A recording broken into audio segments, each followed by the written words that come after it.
If you've ever been told your scans look normal, your symptoms are likely just anxiety, you know the crushing feeling of doctors dismissing your PCS. I know that feeling, and it nearly broke me. In this video, I'm going to show you how to become your own advocate, even when the medical system dismisses everything that you're feeling, because we all know that PCS is real and that recovery is possible. I'll share with you the exact turning point when I realized that no doctor was going to come and save me. I had to save myself. But first, I want to talk about why you're feeling this way. The problem with PCS and any kind of post-concussion related symptoms is that it is a functional injury. It is not a structural injury. So your scans are going to look normal, okay? All those symptoms are going to be manifesting in your body, but that doctor is going to look at those scans and say, I don't see anything.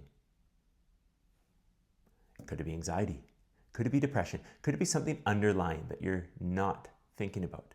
You know deep down that it's related to concussions, that it is related to your PCS symptoms, but no one is believing you. The biggest problem is that PCS is a functional injury, not a structural injury. So it's not going to show up on your scans. So when you have a neurologist or a physician look at the scans and say, everything looks fine, you think to yourself, everything looks fine? I feel terrible. Can't you see? I have brain fog, irritability, I can't eat anything, I can't sleep. But all they see are the scans. Okay? You end up walking out of that clinic like an invisible patient, and you feel invisible to the medical system. This is exactly how I felt. I felt like no one was going to look out for me. I felt like getting into my car at that last visit that there was nothing out there that was going to save me except me. That is when I doubled down. I created protocols. I watched videos, read books as much as I physically could with my symptoms. But I learned for myself. I became my biggest advocate. When someone would ask a question, why are you wearing sunglasses inside or wearing earplugs at school? I would tell them, these are my symptoms. This is what I'm dealing with on a day-to-day basis. I learned to advocate for me because I knew no one else was going to. Now, I'm not here to disparage the medical system. What I'm here to tell you is that this is an unfortunate reality, okay? Sometimes the medical system hasn't caught up with science. Science tells us a lot of things about post-concussion syndrome. Unfortunately, all those thoughts aren't necessarily shared or learned by those in the medical system. So after that moment, getting in the car, driving home, I realized something. I realized that I needed to find a reason, a motivator to get me up and going every day. If I was going to be the one that was going to make the changes, okay, what was my motivation? What was my why? Why was I going to get up earlier? Why was I going to get rid of all the foods that were causing me harm? Why was I going to go to sleep on time? What was my why? Video up above explains why you need a why.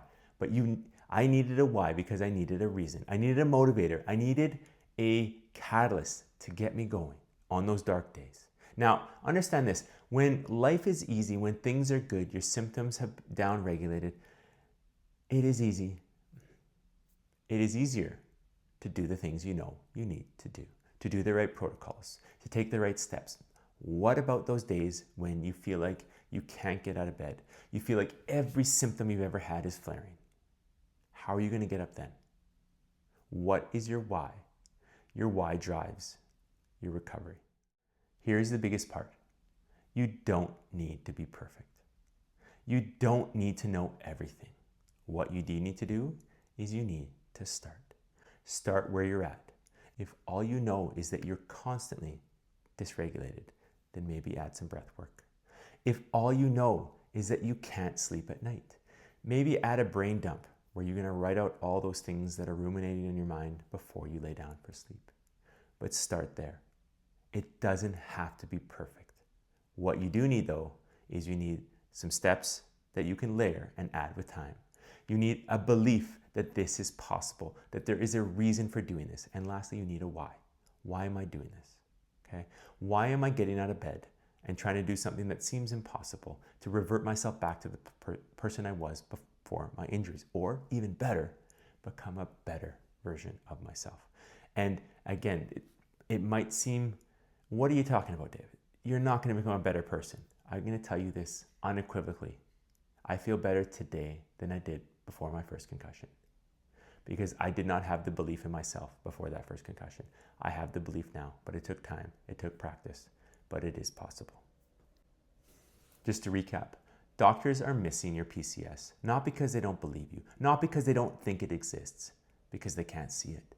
It's not on your scans. Okay? But understand this, I see you. I understand the trials and tribulations of being in that recovery. I understand, I've walked that path.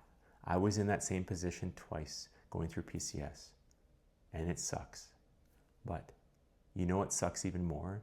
Is lingering in a life that doesn't feel like you. You know what sucks even more?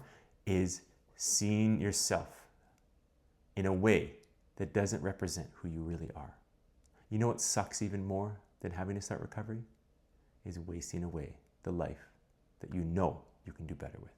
Now, this might be jarring for some people, and I'm sorry if it is, but it takes that understanding that you are not the cause of your problems, but you are the one who needs to solve them.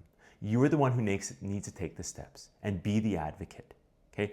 It doesn't matter who else believes in you, that this is going to be recoverable, that you actually have PCS. If you believe in you, if you take those steps, you will be healed, okay?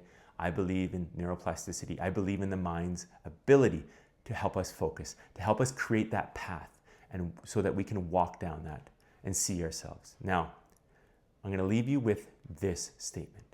I want you to remember the future.